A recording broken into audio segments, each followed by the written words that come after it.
So like 6 months after October 7th, I had already decided I have to do something.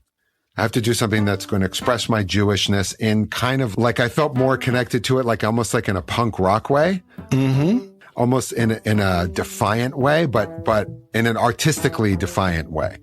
Like, I'm going to be 100% myself. I'm going to be out there. I'm going to be unapologetic. You know, I don't care all the nonsense that people are saying. I'm going to do my thing, and this is going to be my response. But it came from like a real emotional kishkas. That was Jon Madof talking about my song, Angels Do My Bidding, written from the Psalms in the shadow of October 7th. I'm Shep Rosenman. This is The Rest is Commentary, where we discuss what songs inspired by Tehillim inspire in my guests. Jon is a New York-based guitarist, composer, producer, and band leader, best known for his bands Zion 80 and Rashanim and his hypnotic mix of avant-garde jazz, post-punk, East African grooves, and Jewish themes. He's released 7 albums on Tzaddik Records, works with artists like Matisyahu, Bill Laswell, Frank London, and Mark Rebo, and has a decades-long association with the legendary John Zorn. He tours internationally, has appeared in media outlets including the New York Times, NPR, and the Times of Israel, and co-founded the eclectic Chant Records label with bassist and producer Shanir Blumenkrantz. Jon's latest album, Turn of Events, was recorded live with his trio and is set to be released on Tzaddik Records on August 14th, 2026. You can find it wherever music is streamed or sold. You can learn more about Jon and get his touring schedule at www.jonmadof.com. In this episode, we get into the role of rhythm and lyrics in songwriting, spirituality, Jewish identity, and jazz, Jewish musical traditions and spiritual practices, musical and spiritual growth, playing what you're meant to play, halacha as a dynamic process, the tension between serving yourself and serving your audience, and so much more. Angels Do My Bidding is a teaser from the upcoming EP I started in a Shanna in a Dress song sprint. It's a hero's journey song cycle shaped by the stories of October 7th, with a spiritual, not factual focus on figures like Daniel and Neria Sharabi, General Noam Tibon, and Ishmael Al-Krawani and his family. Let's start off by listening to Angels Do My Bidding.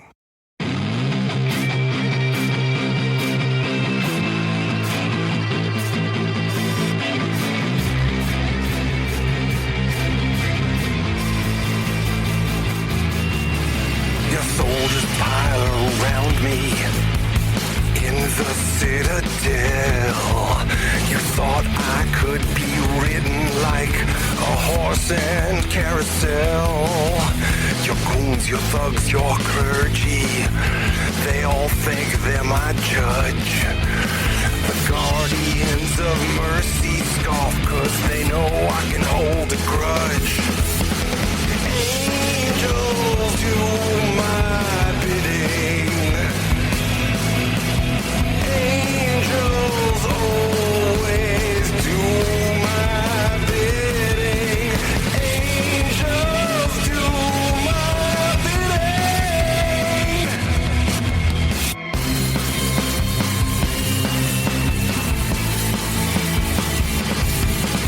Forgiveness would be asinine, given everything you've done. My rage will outlive 99 times around the sun. Angels do my bidding. Angels do my bidding. There's a wilderness in your heart, pulsing something endlessly dark, a rocky region in your soul. You're chasing embers that won't spark.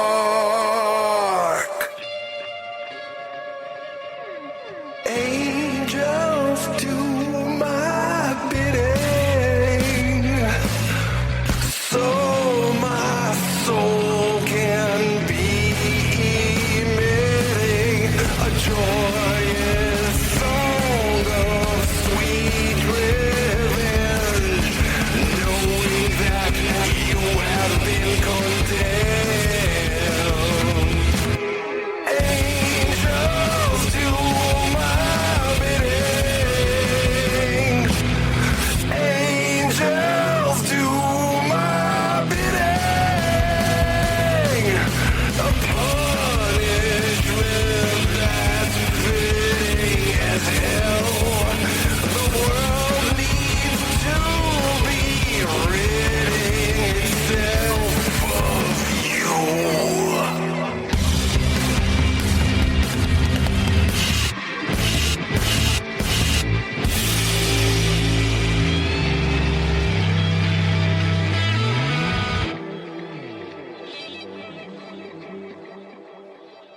Hi, John. So good to see you. Hi, Shep. Good to see you too. In preparation for our encounter, I've been listening to a lot of your stuff. Again, I mean, I've been listening to your stuff for years, but I was like, where do I track? Like, when did I discover Jon Madof? And we'll talk about that. But okay. I think it directly connects to the theme of this podcast, which is inspiration. Right. So King David or the sons of Korach or Moshe or whoever was the author of a particular psalm was inspired to write that particular chapter. I'm writing songs inspired by those chapters in hopes that it inspires something in my guests. So my question to you is, what did it inspire in you? Well, I really like the song, and I very much value Jewish music that doesn't, quote, sound like Jewish music. So that was the first thing. So before you sent me the sources, I heard the song and I was like, oh, this is great. And then I heard, about Angels Do My Bidding and things like that. And I love that. I love, Jewish songs. Actually, a friend of mine the other day showed me, Michael Hedges, the guitar player. Sure. So I don't know what his Jewish connection is, and I don't know how much this is known. I didn't know his stuff all that well, but I was always aware of him. But he has a song called Baal Tshuva. No kidding. Wow. My friend showed it to me. She's like, have you seen this? I said, wait, it just made my brain skip. My neurons skipped. How does Michael Hedges have a song called Baal Tshuva? I don't even know the story of it. So this really brings things together for me because I discovered Michael Hedges, if I'm getting my timelines right, around the same time that I discovered John Zorn. And again, I'm not saying I discovered John Zorn, but when I became aware of him. Yeah. And I became aware of him at the Knitting Factory, possibly on the same bill as Babe the Blue Ox, but I used to follow Babe the Blue Ox, CBGBs. I don't even know Babe the Blue Ox. Oh, they were a great punk trio and great musicians. And I think the guitar player's name was Tim. I don't remember what his last name was, but Tim was just a great guitar player, Stam to begin with. Yeah, yeah. And the women that he was playing with, Hannah and Rose? The trio. At least one of them was learning their instrument. That was really part of the punk ethos. Yep. But they all had this beautiful, creative sense of wanting to push the boundary while still keeping it simple and accessible. Mm-hmm. And that's when I first came into contact with Zorn. And I don't know that he was doing Jewish publicly yet, or not a lot of it. Certainly wasn't recording stuff. Right. But PS 101 and the Knitting Factory and CBGBs. And then I moved out to LA. And I'm sorry, so it was around then that I discovered Michael Hedges also. And I had no idea he was even Jewish. So I'm not sure if he was. What was this? Do you remember that song? That particular song? Mm-hmm. No, I don't. This was just the other night that I heard it. We had a thing at Shul, Motzei Shabbat, of I can't remember what it's called, Kululam or something. Oh yeah, right? Great. It's based on that. This great choir conductor came and my wife wanted to go. It was really fun. And then my friend came up to me and showed me. She's like, hey, because I had sent her Michael Hedges to check out, and she said, wow, did you know he has a song called Baal Tshuva? I was like, I did not know that. That's amazing. Yeah. Perplexity says there's no evidence that he's Jewish. Yeah. It's crazy. So then tonight, right before we came on, I looked over the sources to the song, and it added a lot more depth. I think I mentioned this one other time when we talk, I have to force myself to listen to lyrics in songs. And sometimes I find myself I never knew that they said that in this song. And it's a song I've been listening to since I was 25. Yeah. I'm the same way, by the way. Really? For me, even as a singer. Even as a singer and as a songwriter. I mean, interesting. Look, 1,000 years ago when I was trying to be a jazzy player, I would do a lot of instrumental stuff, but my go-to was songwriting. And in the early years when I was writing music, it was, since I've been here, I felt so all alone. This is my 15-year-old self. Yeah. And it got too sophisticated, the polybestial man with his unequivocal tan. It was just ridiculous. It rhymes, though. Exactly. That's what I thought was important back then. Yeah. But I've come to really appreciate lyrics and lyricists and poets. Yeah. But it's still not the first thing my heart hears is the groove. Yes, 100%. The second thing is the melody, and then it's the lyrics. Yeah, I hear that. I'm so getting to the lyrics. Just in life.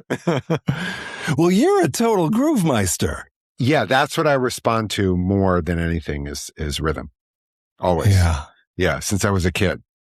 I mean, this is oversimplifying things, but like as I've developed as a musician, I've just gravitated towards a focus on the rhythmic end of things. And by that, I do include like odd time signatures, for lack of a better word, because I never think of them as odd time signatures ever. So I'm always just feel it, and then I kind of figure out what it is. And I've always gravitated much more to that than more sophisticated harmonic and melodic kind of content. Like to me, it all comes from the rhythm. Right. And I have a very hard time, like the hardest thing for me is to come up with something different to do harmonically. Like if I have a little idea, like I just had an idea the other day and I recorded it just on a voice memo on my phone. And I was like, in the voice memo, I was like, force yourself, like talking to myself later when I go back to work on it, force yourself to write a bridge that's not either the same chords or something like the two things that you know how to do. Like I understand that stuff. It just has never come naturally to me. Well, but so that's, I think, what we're really kind of touching on a tension here, because you can do the same thing over and over again and it still sounds new. Yeah. But it may not feel new to you as a player, as a composer. Yeah. And the question is, who are you serving if you're doing the same thing over and over again? Serving, you mean like who am I making it for? Okay, I'm intentionally using the language of service because... Yeah. It's a good language. I believe that what we do when doing music it's avoda. 100%. And so you could be serving your audience, you could be serving yourself, you could be serving God, you could be serving the angels that are responsible for your music. Mm-hmm. Who are you serving? Who's Jon Madof serving? Initially, I'm writing it for myself. Which is kind of the least like sexy answer to give. I'm not sure about that.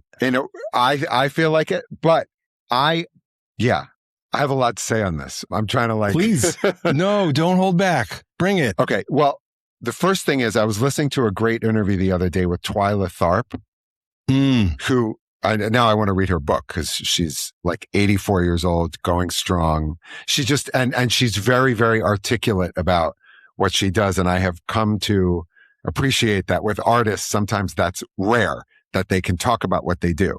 Mm-hmm. Yeah. Twyla Tharp is talking about the process, and she's talking about like, kind of like you can serve yourself or you can serve your audience. That's what she was saying. And I realized listening to her say that, obviously it's a personal thing, but for me, myself, I actually disagree with that. And my take on it is way more in line with what I've heard Rick Rubin say, who I think is very articulate about this. Sure. And it's something I've always felt, but he said it in a better way. He said, like, when you're making the art, when you're in the process of actually making it, writing it, recording it, whatever, it is for you. You are the audience. You have to be interested in it. Then once you achieve something that you're happy with, that you would want to listen to, that you feel like satisfies you, like that you made a dish that you like, you love how it tastes. It has your weird, quirky, I love sausage and dill and tomatoes and whatever it is. Then you offer it to the world.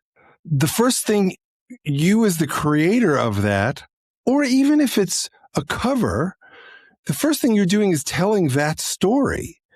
And the way you tell it, how you tell it is what hopefully moves an audience. And in moving them, that's the magic right there, where you get out of yourself and into that which is greater than yourself, because all of a sudden you're in community with someone. Even, and look, this is how I've experienced this. I mean, I used to 1,000 years ago play live all the time. But in recent years, during COVID, I started doing Zoom minyanim, which is still the weirdest thing for me. Yeah. You know, because like when I think of a minyan, like I think of a group of people singing together, praying together, but in Zoom, you don't get that feedback. It's happening, right? But it's happening from hundreds of feet or miles or thousands of miles apart. Yep. And there's no kind of audio cue the way we do it at Ikar anyway. Yeah. So like, I have no idea how it's going over, except when I see people's heads bopping, or, like instead of clapping when people shake their hands, the magic hands. Mm-hmm. But in that, what I learned from that process is, people would come up to me privately after the minyan and said things like, whenever you play these songs inspired by Tehillim, it always gives me what I need on that day, even if I don't know what I need it. And it was so powerful because, like, okay, if I affect one person, Dayenu. Yeah, 100%. That's the beauty of what we do as musical storytellers. Yes. Some of the things that we do, like the song that I sent you is part of a 4, possibly 5 song set.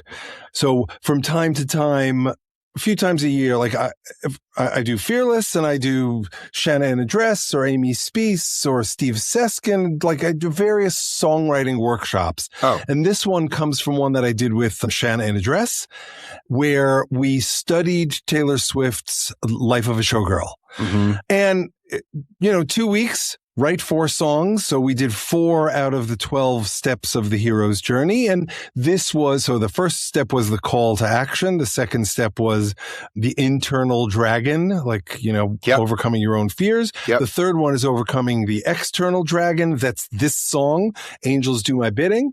And then the last one is life of fill in the blank. In my case, it was life of a warrior. Mm. So for me, like, each song needs to escalate that way, but all 4 or 5 songs need to escalate that way. Totally. And look, at the end of the day, they land, they don't land. All I can do is say, I did as well as I could. Like that old story, I forget the guy's name. He goes before God. Were you the best Zusha? Were you the best Zusha you could be? Oh, yeah. Yes. And that actually, I remember reading that years ago in I kind of came to Yiddishkeit much later in my life, but somehow I got this book that was like, I don't know what it was. It was this like self-published book, like in the 80s. It was these little Hasidic sayings. Somehow I still have it. It's in the other room, but I had it when I was growing up. Somebody like at this like Hebrew school that I went to must have given it to me or something. And it had that story in it. And I was like, okay, this is very deep. And it also ties into something that I wanted to say before. There's this other book called Zen Guitar, which it's not a very well-known book. I don't know if it's the best named book, but it's a great book. This guy named Philip Toshio Sudo. I don't know this. My mom got this book for me years and years ago. And it uses the metaphor of like a martial arts training and guitar. And it starts with a quote from a musician, and then the author like kind of explains it.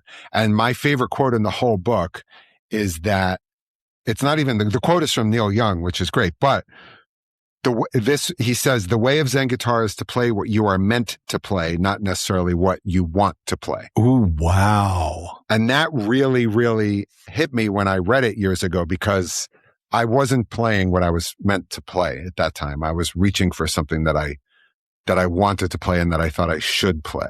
Are you comfortable sharing more what you mean there? Yeah, sure. So like my musical background, like I never studied like formally. I had lessons.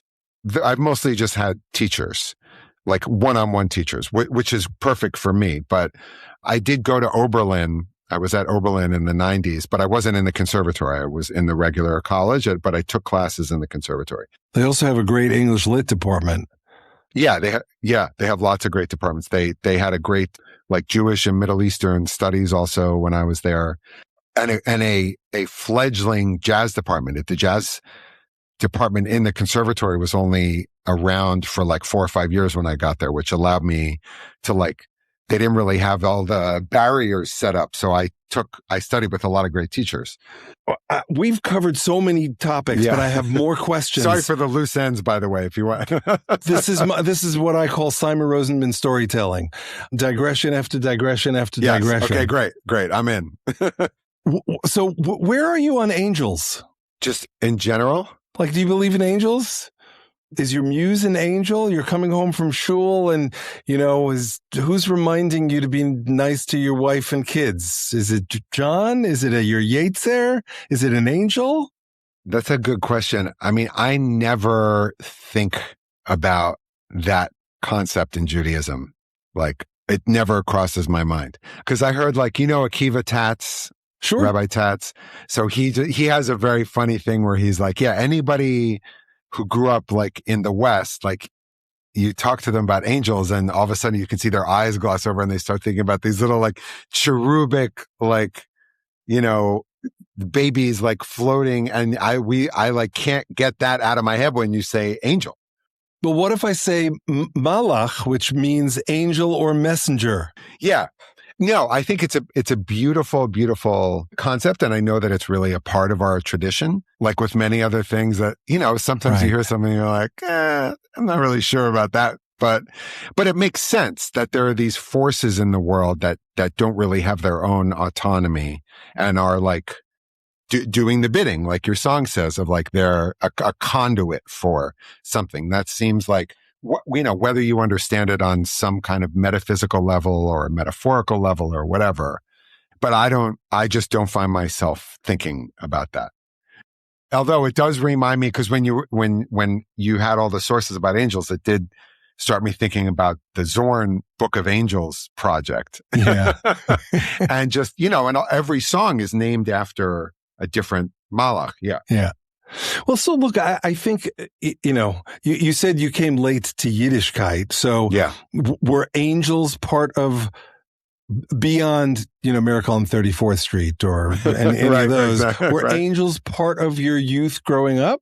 Like, did it come up or just no? No, only just being an American and American culture and like watching movies and TV And clearly it wasn't part of your immersion into a Jewish lifestyle. Not really.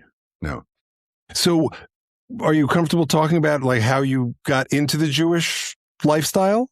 Yeah. So I grew up outside Philadelphia on the main line, which was a super Jewish area, just, population wise. Still is. It's more kind of a religious Jewish area, I think, than it was before. There are lots of like yeshivas and shuls and stuff there now. When I was growing up, I went to public school through high school, and being Jewish was like, it was, I was going to say it was nothing. It wasn't, not in a negative way, like almost in a positive way. Like it didn't matter. Like my school was probably, 30 or 40% Jewish, the schools that I went to. Like I always say, like my high school was so Jewish that the captain of the football team was a Jewish kid. Scott Simon. He was the captain of the football. He was like a jock, like a legit jock. And nobody was like, isn't it weird that he's a captain of the football team and is a Jew? Nobody ever said that. My son used to play touch football and, he broke something or other after playing touch football. And the doctor said to him, no one who's Jewish should play a sport with the word football in it. Right. Totally. Yes. So I grew up just secular, like, I mean, we had like no Yiddishkeit growing up, pretty much no Yiddishkeit growing up, like not even like a Seder. My father, actually, who just passed away about a month ago, was... What was his name? Frank Madof. His father was Jewish and his mother was not Jewish. All my grandparents were secular, some like radical, like left-wing communists, like in that generation. the lore in my family. And I think it's true. I don't know how close they were, but my great uncle High knew Julius and Ethel Rosenberg. Oh, wow. Yeah.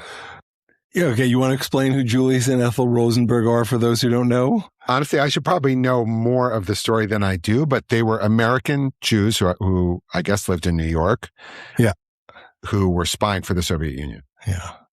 I interrupted you. Keep going. Yeah, no. So when I kind of had like the spiritual kind of itch, my girlfriend in high school introduced me to Buddhism through some books that she had. And I don't think I went to any meditation groups then, but I started getting involved in that and kind of became over time through like books and also magazines. I'm trying to think of the Tricycle magazine, I think it's called. Yeah, that rings a bell. Yeah.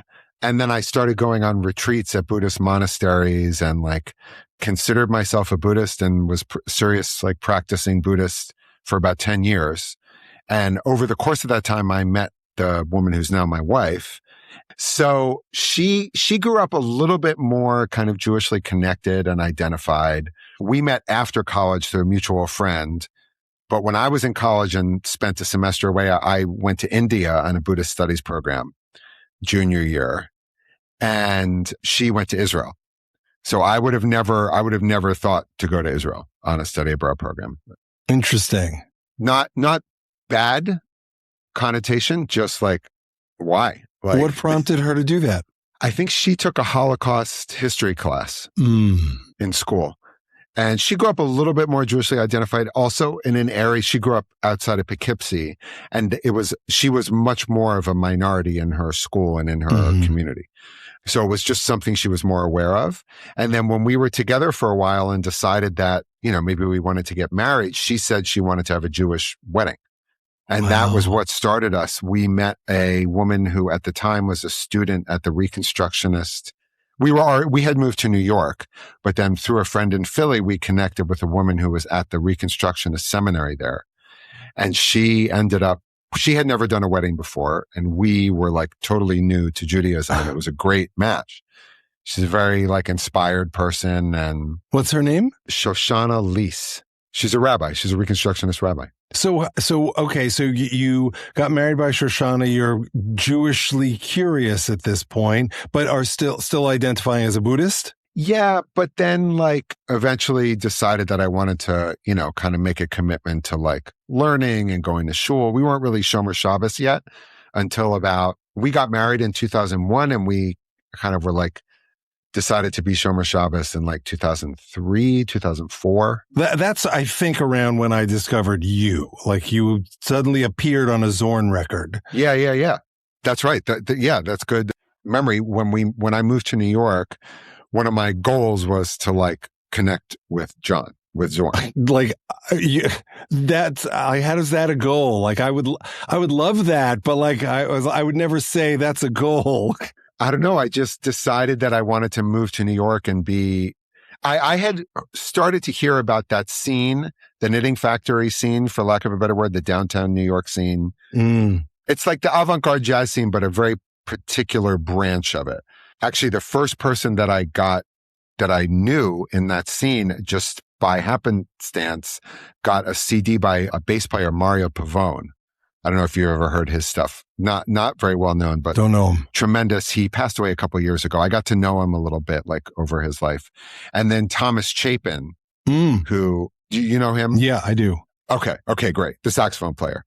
As people say, I say Thomas Chapin, like, yeah, Tom Chapin. No, different guy. Not that you were making that mistake, but just to be. I mean, when I was in New York from 80 to 86, I was there in college. And then in law school, I'd come back every other weekend. So that's 86 to 89. And then I was working there from 90 to 91.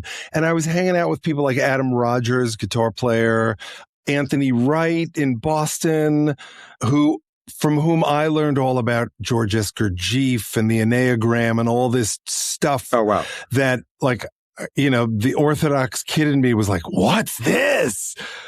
And of course, I mean, I never got to talk to Schofield, but like all those guys were hanging around with Schofield. So I was like, second degree. Right.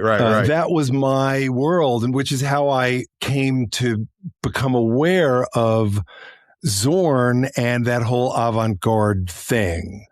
Yeah, mine was my roommate first semester at Oberlin was a bass player in the conservatory, and he had a CD by Mario. Oh, no kidding. And this kid was like, we were like 18, whatever. Like this kid was totally straight ahead. He's like, "Oh, do you want this CD? I really don't like it." And it was Mario Pavone Toulon Days. It's Josh Redman's first recording. Wow. He sounds incredible on it. And Thomas Chapin is on it. Marty Ehrlich is on it too. I think Steve Johns was the drummer. And then through Mario, I was like, oh, there's Thomas Chapin and Marty Ehrlich, and they're kind of associated with Zorn. And I was like, wow. I was in, and Oberlin, this is before cell phones and streaming and almost barely like the internet. They had a unbelievable listening library at Oberlin with incredible little booths you could go in. And I think they, at that time, had like 90 Zorn recordings in the library. Wow. Well, he's so prolific. So prolific. Yeah. Yeah. So I was like totally in. And then I had heard about Sadek, when Sadek started and after Masada had started. So I guess that was a little bit after you were in New York, like 94, 95. Yeah. And then I was out here already for sure. Yeah. So I was like, I want to be on Sadek. So you already knew that you had this thread of it's like a chulent of avant-garde, jazz, punk, East African, Jewish. Yeah. So already by 2003. Oh yeah, for sure. Yeah. Huh. Yeah. That kind of, yeah, for sure by 2003. That's when Rashanim, my first trio, started. I see the poster in the back. Oh yeah. That was from a show in Croatia that we did in 2006. Yeah. Yeah. Well, that's proof. I was not totally Shomer Shabbos yet because I'm pretty sure that was a Friday night. I should change the date. No, own it, man. Right. Own it. Yeah. No, totally. So your musical Jewish identity formed before your religious Jewish identity. Yeah, kind of at the same time, but a little before. And I think it really had a lot to do with it because I remember hearing about Zorn, and then I somehow heard maybe the second Masada, somebody copied the second Masada CD for me onto a tape. And I remember walking around Oberlin, like listening to it on my Walkman, the Sony Walkman, and being aware that this was music that I was connecting to on a really deep level, and that part of it was because it was Jewish. And I don't know if I had ever connected with like anything Jewish really before on a really like I love my grandmother. My grandmother would tell us stories, and she was like super Jewish, and she would make like chicken soup, and she had like an accent, and she wasn't religious, but she was like, felt like old world. And I loved her. It was always a very positive association, but this, like hearing Zorn and Masada was like the first thing. It's like, oh, this is now, it makes sense to me. It's like, I want to be a part of this. Have you heard stories of, because I can only imagine that this is the case. People listen to your work with Frank London, the Kol Nidre, or the Carlbach album, where people say, oh, you brought me back to Judaism because I didn't realize Jews could be so funky. People have said that to me, and it's meant like a lot. I bet. Yeah. When we were in Zion, my band Zion 80 started in like 2011, 2012.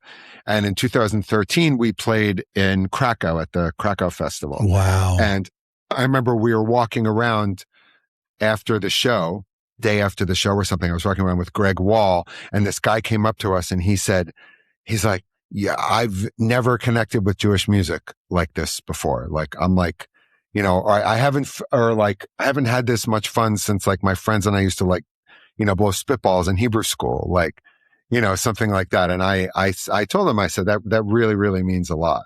Zion 80 is the band you recorded the Karlbach album with? Yeah. Yeah.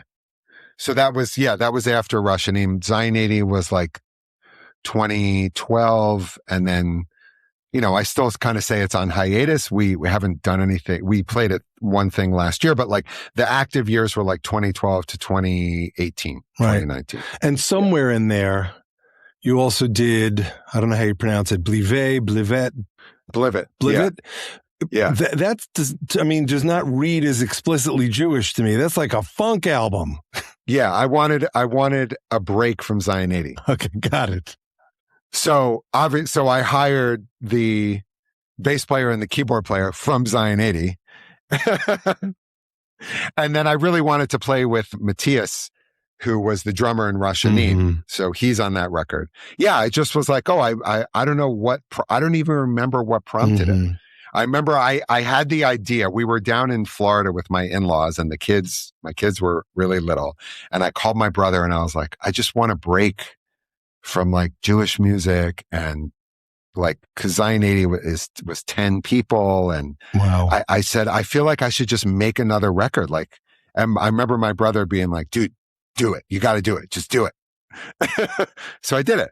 But this goes back to this. I mean, for me, I don't know that I have a definitive understanding of what angels are, but like I tend to rely on angels as messengers, which could be a metaphor. It could just be like, signals coming from my brain or from your brain that I'm interpreting, like whatever. I don't really care.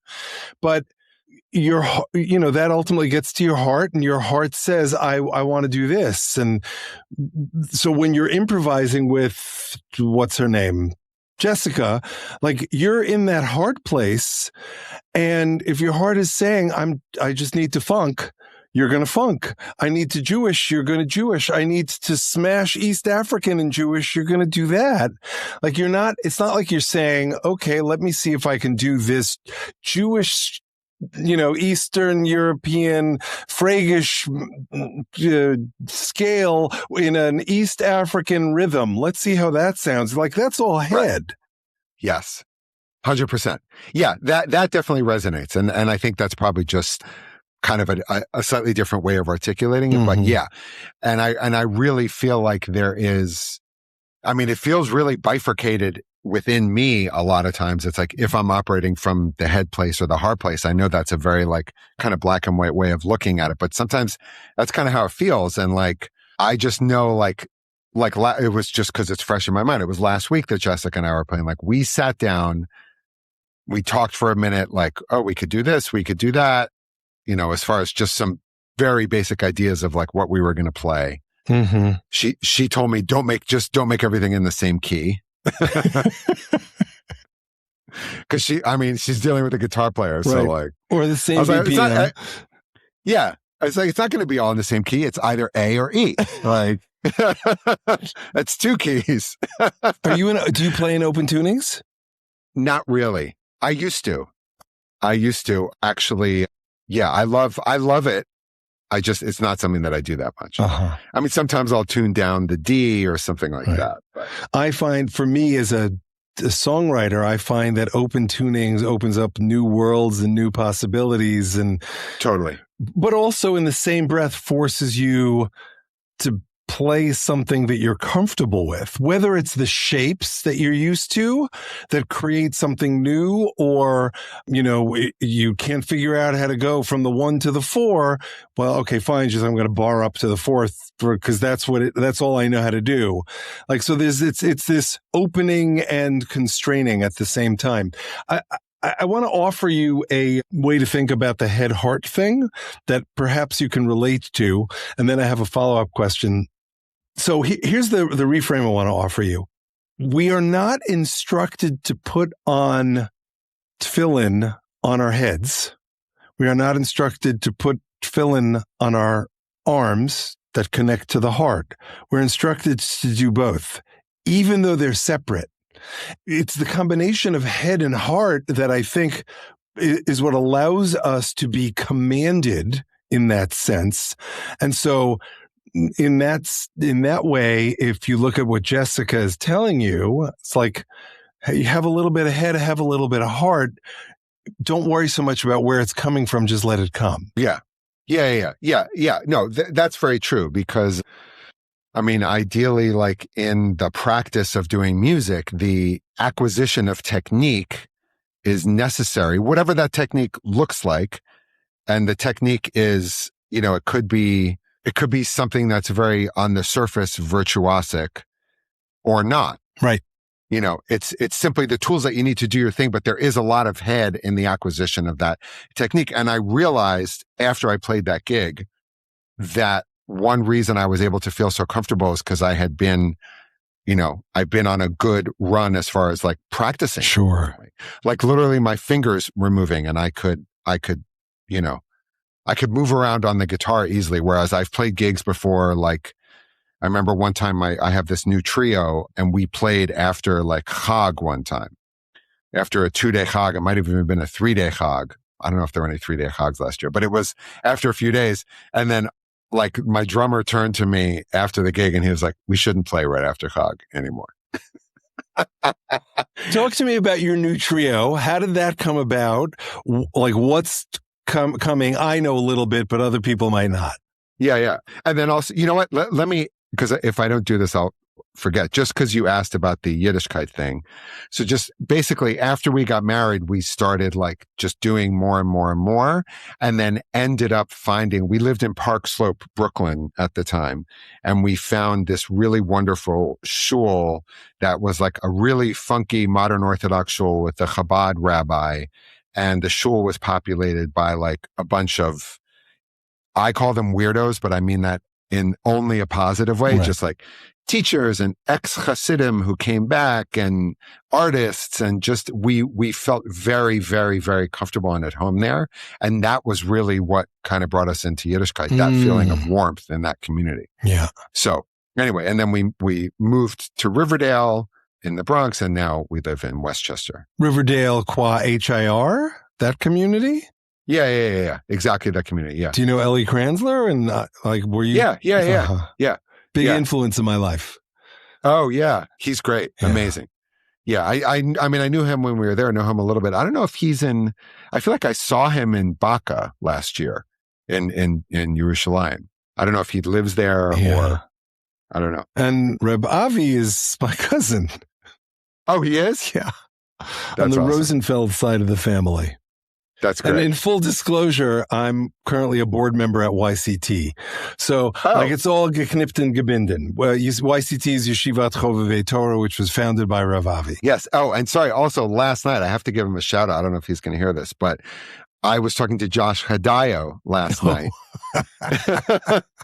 And when I was looking for your email, I don't know, I was looking for a message from you in my email, and his email came up because he was like, oh, do you know this guy in California? You should connect with him. And because he mentioned you. So. That's funny. I love Josh. I know him from his days at Pardes.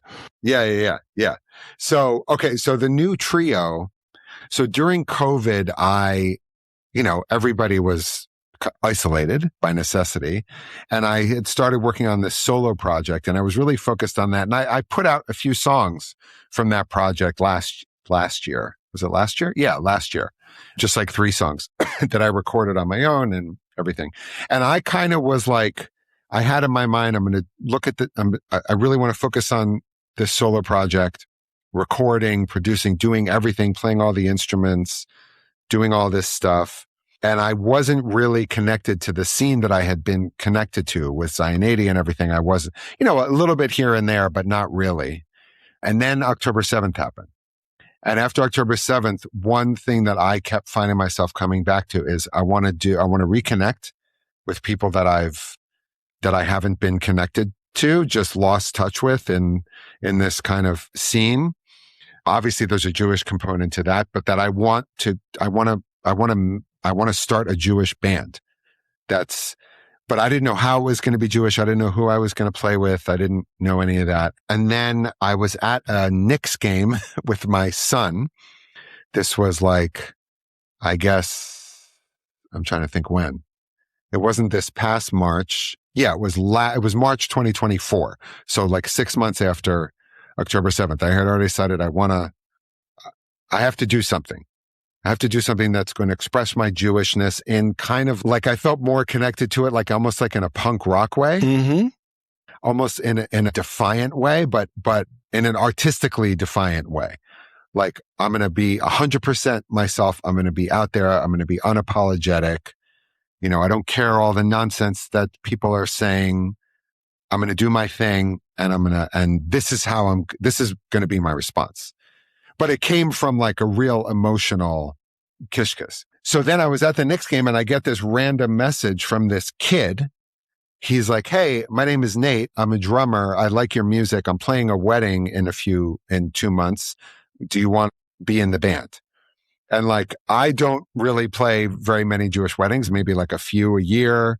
I'm not the guy to call for a Jewish wedding. I can do it, but like, it's not my strong suit. And I admire people who know like 400 tunes. Like, people look at me like, this one? And I'm like, nope. I don't actually. Wish I did. Looks like A minor. I'll play A minor, but So I played this wedding. The wedding actually was fun, and some other people were on it. Noah Solomon was on it from Soul Farm. He's a great player. Yeah, I've known him for a long time. He's amazing. Some other great players. And then I started connecting with this drummer who was 22, I think, at the time. I'm 51. I was 50. He's 2 years older than my oldest son. And I'm like, who is this kid? And he's asking me about Zion 80, and he's like absolutely killing it on the drums. And then I didn't even like a couple of days later, I was like, I want to keep playing with him. So another gig came up. I called him for it. I called my friend Yoshi Fruchter, who was in Zion 80 and who has, many, many amazing projects. And I was like, let's see if this can work. And then from there, we just started playing and I started writing. And that was just over a year ago. Wow. And a couple months ago, we went into the studio between Rosh Hashanah and Yom Kippur. Mm-hmm. And it's been beautiful. And I'm now in the process of working on that record. I started really getting into bringing the studio in as a component in this live record, which I've never really done. Say more? Like we recorded the basic tracks, like we play them live. And I've been going over them, adding all these other guitar parts and just getting really inspired to like, I could try this, I could try that, I could do, And are you doing that at home? Yeah. Right. Yeah. In here. Okay. One last question for me, because I meant to ask this before. Yeah. How did you end up in a halachic community? Like, it's okay. It's fine that you found this warm community in Park Slope, but you didn't start there. Halachic observance seems to mean something to you as well. So, because you could be part of a Chabad community and not be observant. Right. So how does that through line connect here too? I mean, most of the people in that shul, the people that we became friends with, are halakhically observant. Mm-hmm. So that had a big influence on us, seeing what like really being Shomer Shabbos means and meant to them. Why was that impactful? I mean, I guess just seeing the kind of seeing the downstream effects of that cause. Like if you're Shomer Shabbos, you're going to be committed to doing and not doing certain things on Shabbat. And those things that you're doing and not doing in the right situation help to create a deep community, like a Shabbos community. Right. Like in the nice weather, we lived right down the hill from Prospect Park. Mm-hmm. So, and especially, we weren't there that long after my son was born. We were there only for 2 years after my oldest was born. But like there were a lot of other people with like little kids, and we would all go up to the park on like every Shabbos. Right. And nobody had to run to go here or there. I mean, there were some people and we weren't judging them, and I still wouldn't judge anybody for that. It's not my position to do that. But I saw the value in like, we're in this and we're committed to it. And that is what allowed us to like form those relationships. And then I guess like through my learning and study and just absorbing it more and more, like I've come again, for me, from where I'm coming from, halacha is like the backbone of Judaism. Mm-hmm. Like it all kind of hangs on that. And obviously, and the more and more I know, the more and more I see like halacha is it is very rarely some black and white thing like it's sometimes understood to be.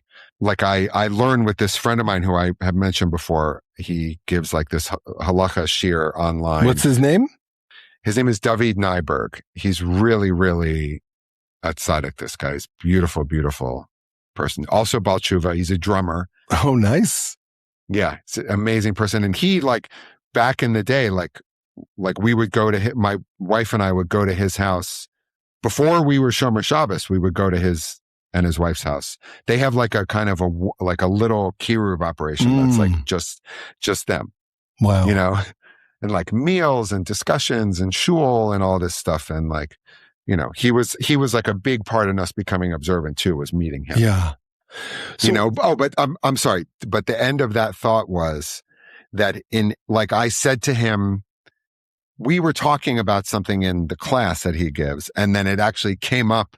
It involved a cholent pot, like serving and this and that. And I told him something had come up and a friend of ours had asked a question, and the end of it was him saying like, he said, it's very rarely black and white. And there's a machloket about everything.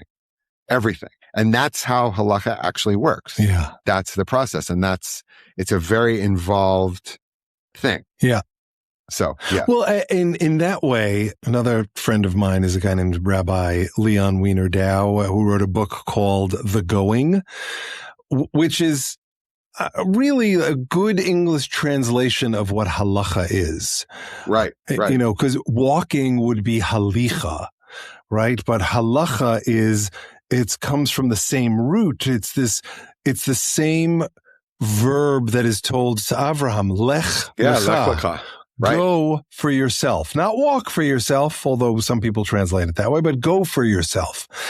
And halacha is a construct from putting aside for the moment the extent to which you believe it comes from God or comes from God through humans, and it is undiluted or diluted. None of that matters. Right. Because there's a process attached around it pursuant to which we live. And if you look at the deep structures in halacha, they're telling you things about how we live together, how we create boundaries, where we are going to choose to be flexible, where we're not going to choose to be flexible. My favorite example of this is, although the Chabad community doesn't hold by an Eruv per se, not everybody does, some do, some don't. The whole notion of an Eruv is to make people's lives easier. Right. And if I was just studying with, do you know Rabbi Yafa Epstein? Yeah. She came to our shul in White Plains last year. She's amazing. And I will never have to pick one, but if I only had to pick one rabbi, she's the one. And we were talking about the rules of Megillah are similarly structured. Well, how can we make life easier for the farmers who have to come into the market day? And so why is it that why do we read the Megillah on the 11th to the 15th? Why is it 5 days? Why isn't it just the one? And the answer is because we didn't want the farmers to have to come in twice. So there's all these deep structures, and at bottom, it's not just about ease. It's about how we build community with thought and intention. And it sounds like that's what you responded to. And the way Sherry, my wife, talks about it, she doesn't believe in God qua the old man sitting in the sky with a beard and sandals sitting on a throne. She believes God is in the community, in the relationships between people, in the relationships we create with each other. And the overlay that I add to that is that it's not just momentary, because it's not just about Shep's relationship with John. It's about the conversation that Shep and John have that John's going to talk to John or Jonna about. Right. And then John is going to tell your kids, whose names I don't know. And maybe it sticks with your kids, and they tell their kids, and they tell their grandkids, and they tell their friends. And now all of a sudden we have this deep mosaic that has an impact beyond the hour or so that we've spent together right now. And that's where this notion of malach, which has within it lech, although there's an aleph in between, right? This notion of going comes from the messages we share with each other. And that's beautiful. Yeah. I'm happy to talk to you any day of the week. Likewise, Shep. Likewise. This is great. Thank you. So I often end with a bracha. So here's my bracha to you. My bracha to you is not only does this album that is going to be released in the next couple of months bring you whatever it is that is your next goal, because you've already worked with Zorn. Like, I don't know who's next. But that from this moment forward, you're able to fully bring the totafot of your head and your heart together with ease, and that, the worry about it being from your head and not worrying about, and the worry about whether or not you can play over changes, whatever, I don't care. Just, you have a beautiful heart. My bracha is that your heart always comes out. Thank you. I appreciate that. Really, very much. Thanks so much for listening. Huge thanks to Jon for joining me. Check out his new album, Turn of Events, on your favorite platform. Visit jonmadof.com, JONMADOF, and go see him live when he's in your town. You won't regret it. Thanks as well to Devin Schwartz and E-Rose for their producing help, to Shanna in Address for pushing her students to create songs that challenge us while staying true to ourselves, to Jessica Hanna Sweedler for her constant help on social media, to Liat Silvera, not only for the podcast logo, but for the song art. See more at Liat Silvera, that's LeatSilvera.com, and to my wife Shari, who is my angel, but in truth, I'm the one who does Shari's bidding. You can find Angels Do My Bidding and all of the other songs in this song cycle on most platforms that stream or download music, including Spotify and Apple and YouTube. Look for the upcoming EP in Q3 of 2026. I want to remind you that it really helps if you share the episodes and the songs, and if you like and comment and subscribe to the podcast and to me as an artist on your favorite platforms. In the next episode of The Rest is Commentary, I'll be talking with architect and one of my dearest friends, Naomi Langer-Voss. Naomi and I discuss belief in God, the connection between fear and love, living with loss, and so much more. All inspired by Naomi's thoughts after listening to Have Mercy, Loretta, inspired by Psalm 6. Please join us.